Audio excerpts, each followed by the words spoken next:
welcome to the vlog. In this episode we're going to look at tidying up the stern. Now when we bought the boat it's fairly basic. As you can see we've got a rail, control unit. We've just come back from cruising up and down the Cart, and as you can see I've got various bits of cruising paraphernalia around on the deck. So what we want to do, we want to look at putting a little seat in here and maybe building something to tidy up all this raffle that tends to end up hanging around the back of the deck. So let's see how we get on. So the first thing I'm going to do is use this piece of wood that I had laying around at home. I'm just going to mark it up so that I know exactly where it fits on the boat. So I'll mark underneath there.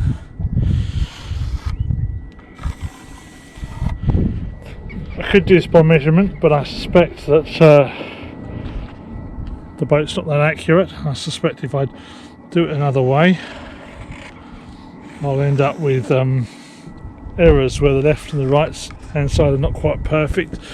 And I'm also going to go underneath and I'm going to mark where it comes to underneath.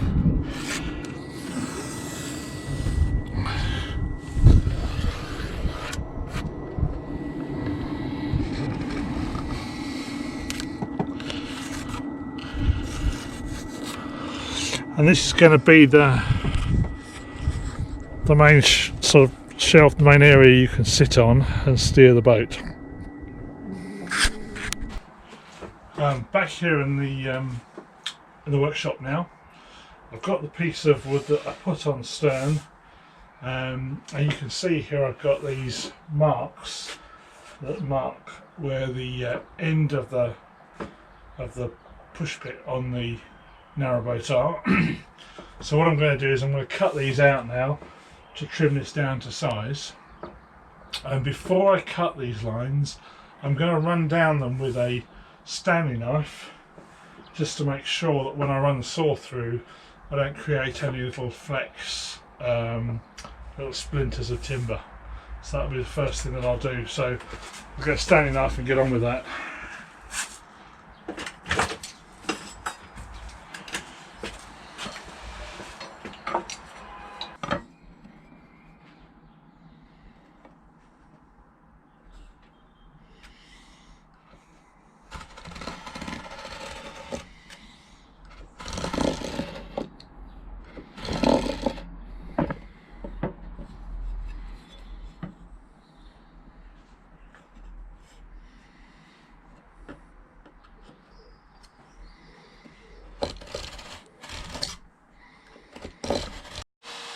After I'd cut the end with a circular saw, I just neatened it up using a belt sander. Okay, so I've finished cutting out the seat part. What I've done, just to give a little nice round edge, I've used just a cup, if you can see that there, as a marker. I've drawn around the cup. This one's the one I keep my drills in, and then what I've done is I've used the circular saw just to trim off the edges, and then just gone around it with the belt sander just to give a bit of a shape to that corner. So the next thing I'm going to do now is smooth off this side, and then what I'm going to do is I'll use the router and I'll use a round over piece just to create a curve around here, so when you're sitting on here it's a nice sort of round edge, you don't catch yourself on it. So there you can see I've used the half round or quarter round router piece just to create a nice round surface on this, and this is starting to look quite smooth now all the way around. It'll need a little bit of a hand finish, a little bit of a hand sand, just to take out any little blemishes. If you want to try something similar and you don't have a rotor, you can actually just do this with a power sander. It's just, it takes a little bit of time, and takes a little bit more care. Router makes it a really quick and easy job. Okay, so the next thing we've made are these two little end pieces. These are going to go on here, and they'll just space the seat off of the rails so that they come in at the right kind of height. And you can see what I've done is I've rounded these off. Slide that into roughly the right place.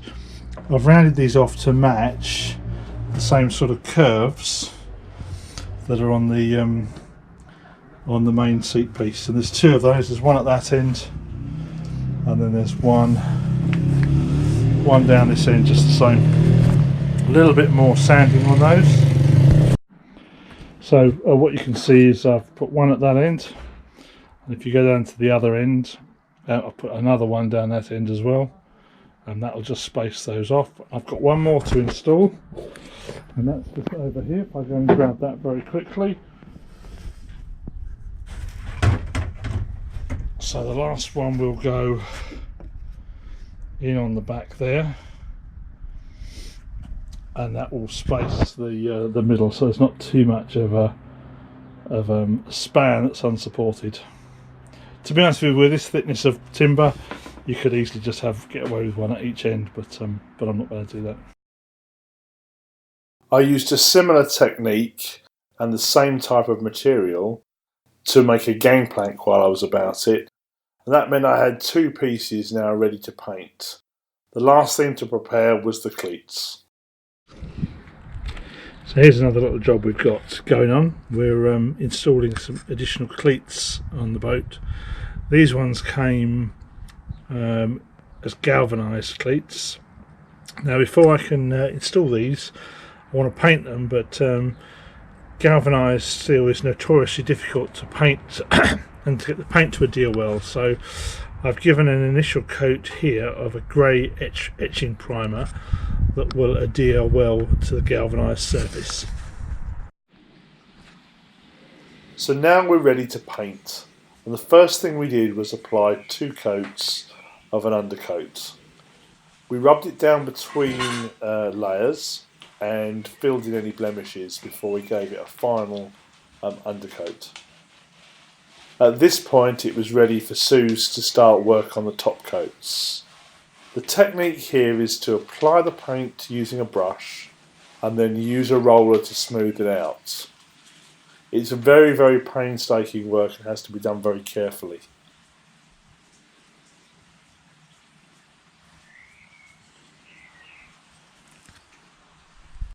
Just to make it slightly more difficult, the colour scheme for Jubilee is red, white and blue. So we had different colours to put on different parts of the gangplank in particular.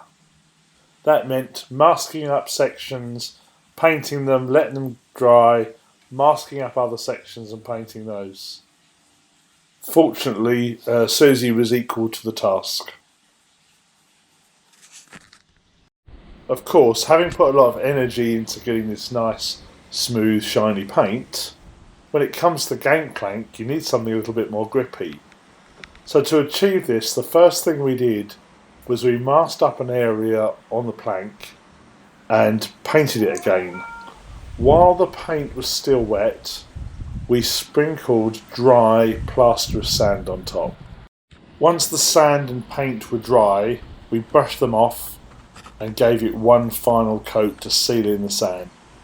It ended up surprisingly effective.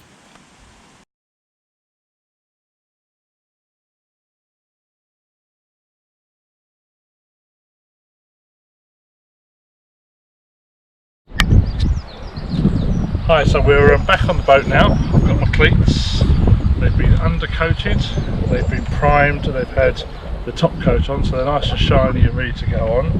And I'm going to install 2 cleats, one here and one on the other side. Then I'm going to install another 2 cleats on the stern. The reason I'm putting the extra cleats on is that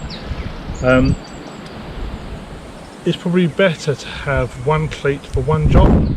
At the moment what I'm finding is that main cleat up there I'm using for ropes going forward, and I'm sometimes using for springers as well.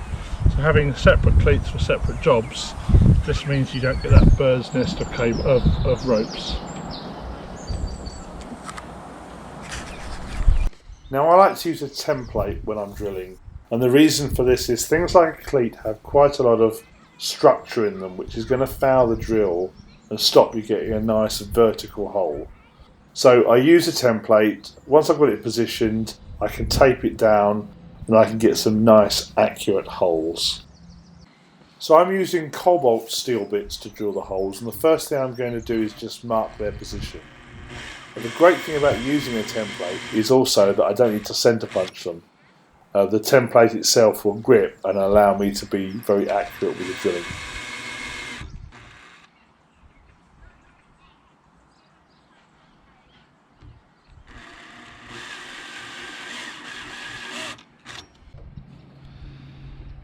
Then, using a drill guide and a bit of cutting fluid, it's just a question of drilling the 4 holes out.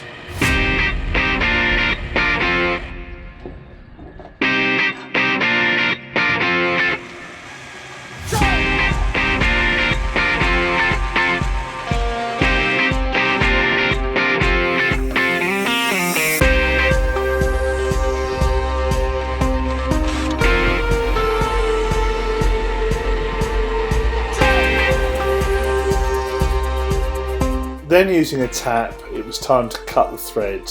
Remembering when you do this to turn 2/3 of a turn one way and a 1/4 turn back, so you cut the burrs off.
Just before I screwed the cleats down, I applied some waterproof window tape to the underside.